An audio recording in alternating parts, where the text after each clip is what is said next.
আওয়ামী লীগের বিরুদ্ধে আমাদের ঐক্যমত থাকা দরকার।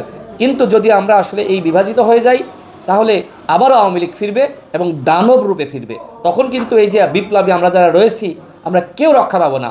যখন জুলাই গণ অভ্যুত্থান, এমনকি তার পর যখন এই হাসনাত, সার্জিস, নাহিদ, আক্তাররা এদেশের মানুষকে আহ্বান করেছে, তখন কিন্তু হাজার হাজার মানুষ তাদের আহ্বানে নেমে গিয়েছে। গতকাল গোপালগঞ্জে যে ধরনের ঘটনা ঘটল, তারা কিন্তু সেইখান থেকে ফেসবুকে পোস্ট শুরু করলো যে আপনারা লং মার্চ নিয়ে গোপালগঞ্জের দিকে আসেন। পুরো একটি দল গিয়েছে। আমরা গতকাল দেখলাম যে এনসিপি এবং বৈষম্যবিরোধী ছাত্র আন্দোলনের নেতারা তারা বিভিন্ন জায়গায় কিন্তু ব্লকেটের ঘোষণা দিয়েছে। আমরা দেখেছি খুব অল্প সংখ্যক মানুষ সেখানে কিন্তু অংশ নিয়েছে, তাও সব জায়গায় হয়নি, কয়েকটি জেলায় মাত্র। তার মানে কি, যেখানে হাসনাত, সার্জিস এবং আসিফ, নাহিদরা ডাকলে কোটি কোটি মানুষ সেখানে গিয়েছে, এখন যাচ্ছে না কেন? কারণ 11 মাসে যেভাবে তারা বিভিন্ন দলকে টার্গেট করে, বিভিন্ন দলের শীর্ষ নেতাদেরকে টার্গেট করে বক্তব্য দিয়েছে, এখন আর ওই চাইলেও বিএনপি লং মার্চ নিয়ে ওই গোপালগঞ্জের দিকে যাবে না, জামাত যাবে না, হেফাজত যাবে না, গণ অধিকার পরিষদ যাবে না, কোনো দল কিন্তু যায়নি। হ্যাঁ, নৈতিক দায়বদ্ধতার জায়গা থেকে আমরা প্রতিবাদ জানিয়েছি, কিন্তু দলগুলোর মধ্যে এক ধরনের ক্ষোভ আছে।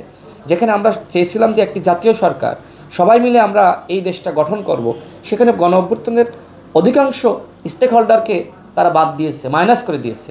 তারা কয়েকজন মিলে সরকার গঠন করেছে। ইউনূস স্যার নিজেই বলেছেন যে আমাদেরকে নিয়োগ দিয়েছে ছাত্ররা, আমরা তাদের অনুগত।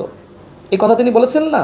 তা আমরা তো মনে করছি যে এই উপদেষ্টা পরিষদের সবাই ছাত্রদের অনুগত, যেখানে তারা স্বীকার করছে যে আমাদের নিয়োগ দিয়েছে ছাত্ররা, সমর্থন দিয়েছে জনগণ। তো এই যে উপদেষ্টা পরিষদ গঠিত হলো, এই গঠনে আসলে ভুল হয়ে গেছে। সেই ভুলের কারণে আজকে আইনশৃঙ্খলা পরিস্থিতির কোনো উন্নয়ন হয়নি।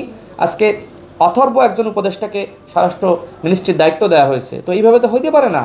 দেখেন, বিভিন্ন উপদেষ্টার বিরুদ্ধে কিন্তু আওয়ামী লীগের পুনর্বাসনের অভিযোগ।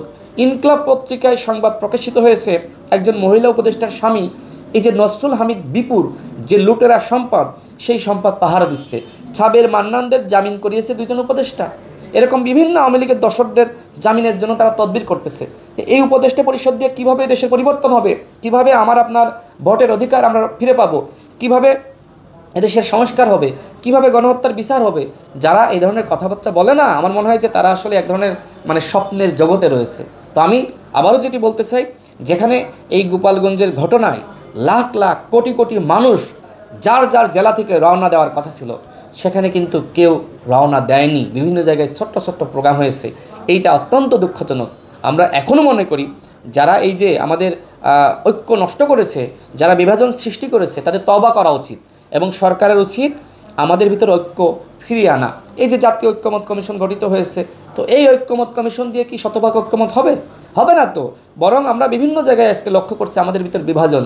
এই জাতীয় ঐক্যমত কমিশনের নাম হওয়া দরকার ছিল জাতীয় বিভাজন কমিশন। কারণ এই সরকার তো আসলে বিভাজন ছাড়া আর কিচ্ছু করতে পারে নাই, ঐক্যমত ভেঙে খান খান করে ফেলিয়েছে। তো এখন তো গোপালগঞ্জে লাখ লাখ কোটি কোটি মানুষ গেল না, তো সরকারেরকে এখন শিক্ষা হবে যে এইভাবে জাতীয় ঐক্য ধ্বংস করলে কি হবে?